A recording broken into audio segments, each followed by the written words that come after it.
പരിചാരകയുമായി പൂമെത്തയിലവൾ സേവിക്കയായി സാന്ദ്രമോദത്തോടെ സൗന്ദര്യ ദേവത ഇവളോ അതോ ദേവലോകത്തെ അപ്സരസോ എന്നും പഴി പറയായി എന്നായി ദാസി.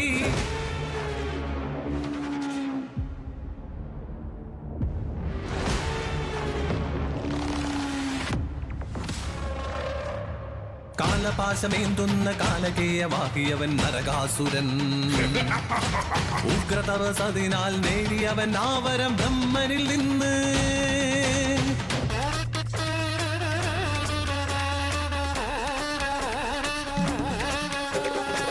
ദേവലോകം സമസ്തം മുടിക്കുവാൻ ഉയർകൊണ്ട മണ്ണിലെ അസുരനവൻ. അസുരന്റെ തിന്മയാൽ ഇന്ദ്രലോകം അവൻ കൈക്കുള്ളിൽ ഒതുക്കയായി നിഷ്പ്രയാസം. അഭയം കൃഷ്ണ ജഗന്നാഥ എന്ന് കേണു ചൊല്ലിയാൽ ഇന്ദ്രൻ ദേവൻ യുദ്ധം തുടങ്ങുകയായി. മുകുന്ദനും അസുരനും മറുചാരെ ദേവി ഭാമയും. ലക്ഷ്മണരേഖയവൾ താണ്ടിക്കടക്കുന്നു അസുരരൂപിണി ഭാമദേവി. ഭൂമി ദേവിതൻ പുനർജന്മമല്ലയോ ഈ സത്യഭാമതൻ അവതാരവും.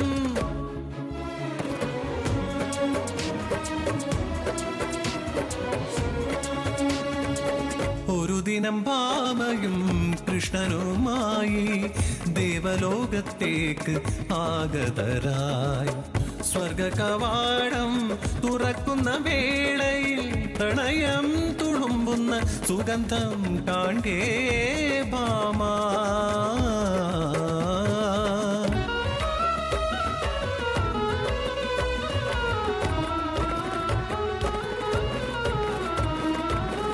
പാരിജാതത്തിൻ പരിമളം പവിഴമായി സമൃദ്ധി തള്ളിയെത്ര ഐശ്വര്യമിതോ സമ്മാനമായി നൽകി ദേവേന്ദ്രൻ.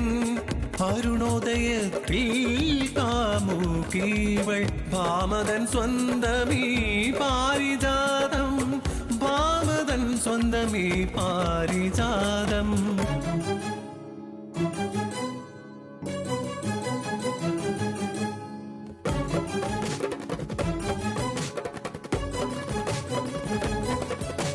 രുക്മിണിയുമായി പാരിജാത മലർ പങ്കിടുക നീ പ്രിയതമേ എന്നും തന്നാഥനേൽപ്പിച്ച സമ്മാനമൊന്നും പങ്കിടുകില്ലെന്നുറപ്പിച്ചു ഭാമ.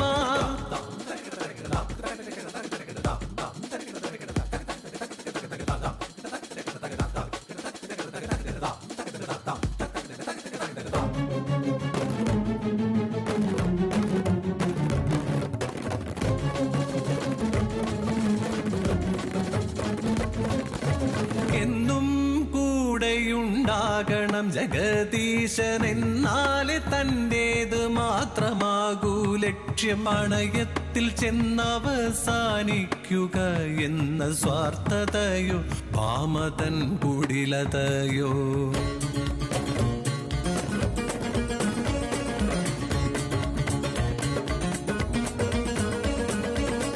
ഞെട്ടറ്റു വീഴുമീ തുലാസിൽ ഒരു സ്നേഹം. മറുതട്ടിൽ ഭാമതൻ സ്വർണ്ണാതിരത്നവും. ഇളക്കമില്ല കലനമില്ല ഇനി എന്ത് ഉപായം വ്യാകുലയായവൾ.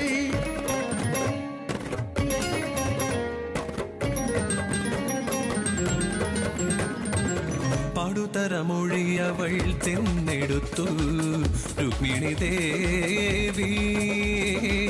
തുളസീലയാൽ തുലാസ് ഉയർത്തിയെന്തൊരത്ഭുതം. ഭക്തിയാൽ ഉയരേറ്റ് സ്നേഹമല്ലയോ ഇത് ഹരേ കൃഷ്ണ കൃഷ്ണ. പെണ്ണിന്റെ സൗന്ദര്യം അതിമൂത്ത് ജീവിപ്പാനാവതില്ല ലോകം. സ്പർദ്ധയാൽ ഉയരേറ്റ ജീവിതമൊക്കെയും നാശം വിതയ്ക്കുന്ന കാലമിതു മുന്നിൽ. ഭാഗ്യ സൗന്ദര്യം ക്ഷണിക്കല്ലേ പെണ്ണേ പൂമലർ കണ്ണേ സൗന്ദര്യ മലങ്കാ.